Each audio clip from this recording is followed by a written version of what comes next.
Rarement, pour ne pas dire jamais, une Coupe du Monde et même un événement sportif n'avait suscité une telle polémique. Faut-il boycotter le mondial de football au Qatar? Certains sont pour, d'autres dénoncent une grande hypocrisie. Avec nous pour en parler, Marc Tarabella, eurodéputé socialiste, coprésident du groupe sport au Parlement européen, coprésident, vice-président aussi de la délégation pour les relations avec la péninsule arabique. Merci d'être avec nous, monsieur le député. Et en plateau, Nikolaxis Martov, journaliste au magazine SoFoot. Bienvenue à vous. Votre livre Qatar, le mondial de la honte, est publié aux éditions Libertalia. Il est aujourd'hui en librairie, c'est ça, depuis ce matin. Exactement. Alors, Marc Tarabella, il y a quelques années, vous demandiez que l'on retire carrément l'attribution de cette Coupe du Monde au Qatar. Aujourd'hui, vous appelez au boycott du boycott, donc vous êtes contre le boycott. Vous avez retourné votre veste ? Non, pas du tout, mais je travaille sur ce dossier depuis une dizaine d'années, depuis que je suis au Parlement européen et qu'on a instauré l'intergroupe du sport. Et j'ai pu effectivement dénoncer les conditions des travailleurs, car ça m'a toujours beaucoup ému, les travailleurs étrangers au Qatar. Mais aujourd'hui, certains font comme si la réalité n'avait pas changé. Or, au niveau du Qatar, alors c'est suite certainement à des pressions, au rôle de journalistes, d'ONG, de parlements comme le nôtre, mais aussi d'autres parlements, et certainement de journalistes qui ont mis l'objectif sur le Qatar et les conditions difficiles de ces travailleurs et parfois souvent déplorables. Le Qatar a fait des réformes. C'est le seul pays du Golfe arabique qui a aujourd'hui abandonné le système de la kafala, c'est-à-dire du tutorat et de la confiscation du passeport du travailleur qui l'empêche d'être libre de sa mobilité. C'est aussi un pays qui a instauré un salaire minimum, un paiement sur le compte bancaire, qui interdit aujourd'hui dans les secteurs difficiles de la construction de bâtiments et de stades notamment, et ils sont nombreux au Qatar, en tout cas au niveau des bâtiments, le travail de 10h du matin à 15h30 dans la saison la plus chaude estivale.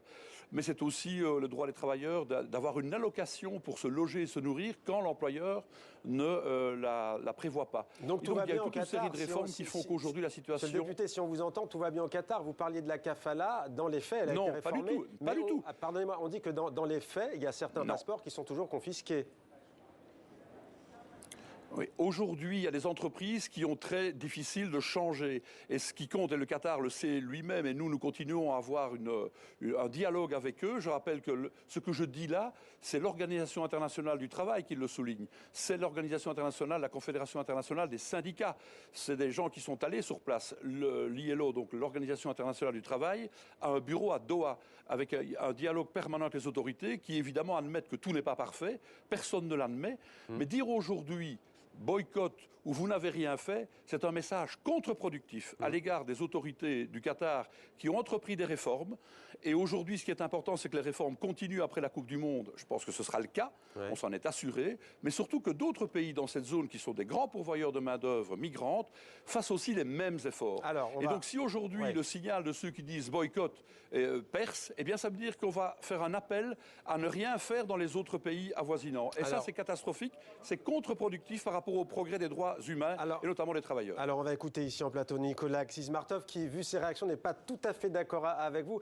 En gros, le député en direct de Bruxelles nous dit que grâce à cette Coupe du Monde, il y a eu des avancées qui n'ont pas eu lieu dans les pays voisins. Ouais, très bien. Oui, dans les faits, effectivement, il y a l'abandon de la kafala, etc.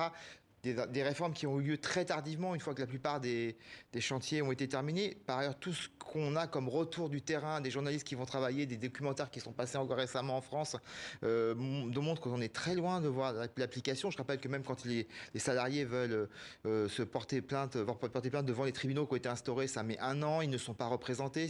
Le tribunal juge leur dossier. En fait, il ne se passe rien ne change. Je voudrais juste, par contre, quand même contextualiser les choses. C'est pas la Coupe du Monde qui a fait changer les choses. C'est la Coupe du Monde a créé une situation très difficile pour des millions de travailleurs qui sont venus bosser à Port-El.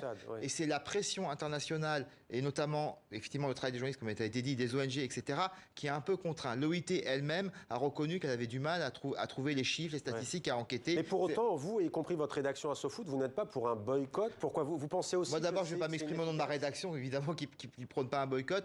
Moi, à titre personnel, c'est pas que je ne prône pas le boycott. Je n'ai jamais cru au boycott.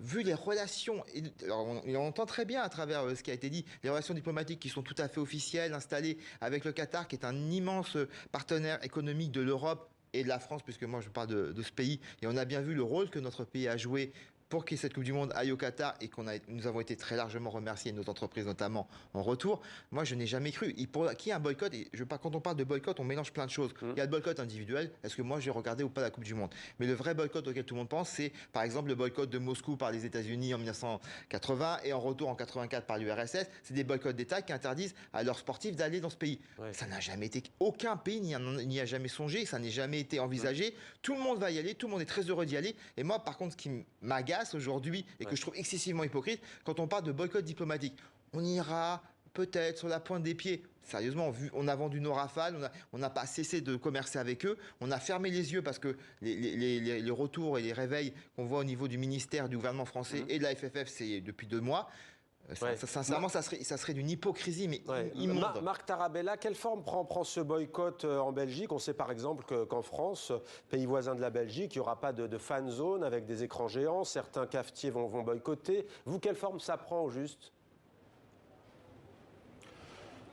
D'abord, reprenons ce qu'a dit Nicolas Xis, je suis entièrement d'accord avec lui. Le boycott des sportifs, c'est scandaleux parce qu'on ne peut pas prendre en otage des sportifs qui, eux, n'ont jamais participé à aucune décision d'implantation d'une compétition. Et c'est le rêve de tout sportif d'aller à une compétition de ce niveau. Première chose. Deuxième chose, le boycott diplomatique, c'est de l'hypocrisie. Pour la simple raison qu'on n'ait pas des délégations pléthoriques qui y aillent parce qu'aujourd'hui nos citoyens sont confrontés à des difficultés sociales parce que le coût de l'énergie est élevé, on peut le comprendre. Mais il est normal qu'un pays à la Coupe du Monde de football soit représenté quand son équipe joue par son président de la République, son roi, sa reine, son Premier ministre et les ministres des Sports, par exemple. Vous nous dites que le Premier ministre belge, vous nous dites que le Premier ministre belge et le roi vont se rendre au Qatar? Je n'en sais rien, je ne suis pas au gouvernement, je suis au Parlement européen, mais je sais qu'il y a une proposition saugrenue, semble-t-il, de la ministre des Relations extérieures qui disait que si la Belgique va en demi-finale, ce sera le Premier ministre, et si on va en finale, ce sera le roi. C'est idiot. Et donc là, je considère que c'est idiot, même si mon parti participe au gouvernement, avec le parti de la ministre des Affaires étrangères. Non, je pense qu'il faut y aller dans des délégations qui soient raisonnables, avec des personnes qui ont leur place dans les tribunes quand leur équipe nationale joue. Et là, la demi-mesure, les hésitations, honnêtement, je ne les partage pas. Alors on va écouter maintenant un joueur que vous appréciez sans doute tous les deux beaucoup, icône du football français, icône aussi du sport mondial. Écoutez ce que dit Zinedine Zidane à propos de ce mondial au Qatar et de la polémique. Non, je pense qu'il faut justement laisser la polémique de côté et laisser la place au jeu et la place à la Coupe du Monde pour tous les passionnés qui veulent voir juste du football.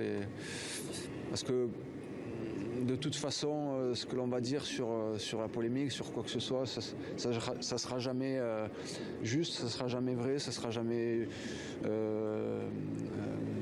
opportun. Donc en fait, il faut se laisser la place au foot et à la compétition, et pour que tout le monde, comme vous, je suppose, comme moi, passionné, passe un bon moment.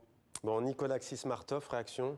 D'abord, comme le dire, Zidane a travaillé pour le Qatar, donc son objectivité, on comprend. Travailler, c'est-à-dire qu'il a reçu de l'argent pour il a travaillé pour faire la promotion. Oui, bien sûr, il a travaillé avec le Qatar. Mais il dit qu'il s'en est servi pour la fondation avec son père pour l'Algérie. Oui, très bien. Je vais pas vérifier, j'en doute pas, mais c'est pas le sujet. C'est que on voit bien qu'avec le Qatar, tout est indexé sur l'argent que vous recevez ou pas. Kylian Mbappé s'est engagé en France sur la question des violences policières. Il s'est engagé sur un nombre de racisme, etc. Il est quand même salarié de QSI. Vous lui avez posé la question à SoFoot, à Kylian Mbappé sur le Qatar? Non, on n'a pas rencontré ce sujet-là, mais il ne va jamais s'exprimer. C'est-à-dire, aujourd'hui, vous savez, il y a un clip vidéo qui est sorti de l'équipe d'Australie qui n'appelle pas au boycott, mais qui dit on est soucieux des droits humains, on va aller là-bas. Vous nous faites la transition, on va même voir les images. Je peux travailler ici alors. Ouais. Et on aimerait juste, par exemple, que les Bleus, vu le poids qu'ils ont, ils sont quand même champions du monde, je suis désolé pour nos amis belges, ils puissent avoir ce même type de démarche pour que ça pèse. Alors moi, je prends en soutien d'Amnesty International qui demande par exemple un fonds d'indemnisation au moins à hauteur, un minima de ce que touchent les équipes, 440 millions d'euros. Je rappelle que la FIFA escompte 6 milliards de bénéfices. Justement, vous parlez de la FIFA. Marc Tarabella, on voit ces images de sportifs qui s'engagent. Il y a aussi le capitaine des Diables Rouges de l'équipe de Belgique qui a décidé de rejoindre la campagne One Love lors du mondial au Qatar. Il portera donc un brassard arc-en-ciel autour du bras en signe de solidarité avec les minorités LGBT. Vous connaissez très bien la FIFA, Marc Tarabella. Est-ce qu'il n'y a pas un problème? Parce qu'il y a un règlement de la FIFA qui dit qu'on ne doit pas faire de politique. Et quand il s'agit du Qatar, alors là, tout le monde peut faire de la politique. Parce que dans ce cas-là, il va y en avoir dans toutes les compétitions et tous les stades de France et de Navarre. Je pense qu'il y a eu une évolution et évidemment la FIFA qui au départ a été bien consciente des problèmes que l'organisation posait a aussi compris, et là je ne suis pas d'accord avec Nicolas Xis, je pense que l'organisation de la Coupe du Monde, la désignation du Qatar, qui je le rappelle a été désigné le 3 décembre 2010, il y a 12 ans, eh bien, a fait naître évidemment une pression. J'ai parlé des parlements, j'ai parlé des journalistes, des ONG, qui a fait prendre conscience, tant à la FIFA qu'au Qatar, qu'il fallait faire des réformes. Et donc ils les ont entamées, elles sont certes imparfaites, il faut continuer. Et évidemment qu'il y a toute une série de droits encore à acquérir.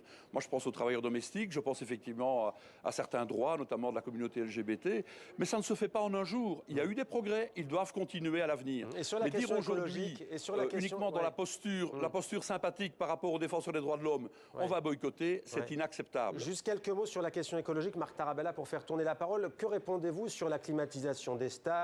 Alors sur les vols, c'est surprenant parce qu'on sait que sur les vols pour les JO de Paris en 2024, il y aura par exemple 10 millions de personnes. Donc finalement, il ne faudra plus prendre l'avion pour venir dans les compétitions internationales. Sauf encore une fois, si je me fais l'avocat du diable quand ça concerne le Qatar. Que répondez-vous à l'argument qui est totalement un non-sens d'un point de vue écologique d'organiser ce mondial au Qatar? Non, c'est un non-sens. Non, c'est pas un non-sens. Tout simplement, pourquoi? Parce que le procès qui est fait, c'est par rapport à l'organisation. Je rappelle que si on joue en novembre et en décembre pour la première fois de l'histoire des Coupes du Monde depuis 1930, c'est justement parce que l'été c'est trop chaud. On n'a pas climatisé des stades fermés. On joue maintenant parce que la température va varier entre 27 et 33 degrés et qu'il faut rafraîchir un peu l'air ambiant. C'est pas de la climatisation. Chez nous, on chauffe en hiver. Hein, et donc, clairement, le Qatar, il faut quand même rafraîchir. La température est trop élevée. Comme chez nous en hiver, vous avez vu on chauffe. Au bord du terrain, il y aura, pardonnez-moi, au bord du terrain, il y aura des souffleuses. Oui. Attendez.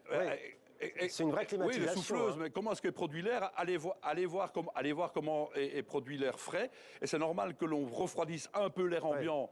Oui, ici, en novembre, la température sera moins. Ce que je veux simplement dire, c'est que les déplacements, par exemple, des joueurs de stade en stade vont se faire par des bus électriques. Ce ne sera pas le cas aux États-Unis, Mexique, Canada la prochaine fois. Et les JO de Paris ne seront pas neutres. Aucune compétition n'est neutre. Pourquoi? Parce qu'il y a des déplacements de joueurs, de staff et de supporters.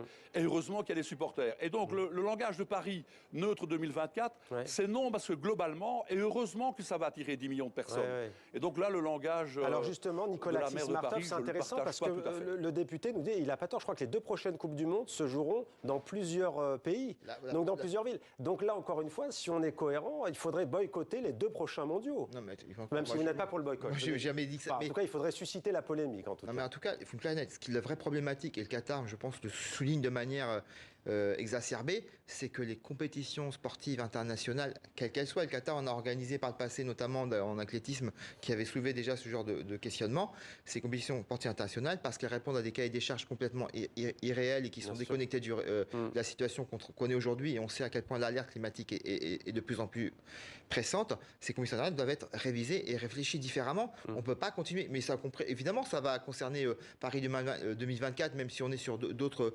problématiques, et la Coupe du Monde qui va se dérouler aux États-Unis. Et sur 3 pays, et je rappelle, excusez-moi, Canada, Mexique, États-Unis, je rappelle pourquoi on organise sur 3 pays, parce que plus aucun pays ne se sent en capacité économique, et c'est pour ça que le Qatar l'avait reçu, d'assumer tout seul les demandes pharaoniques de la FIFA en termes d'organisation et de stade. Merci beaucoup Nicolas Xis-Martov d'être venu débattre sur ce sujet donc. Merci à vous également Marc Tarabella, député européen. On est à 3 semaines du coup d'envoi maintenant de cette Coupe du Monde, ce match d'ouverture, ce sera Qatar-Équateur.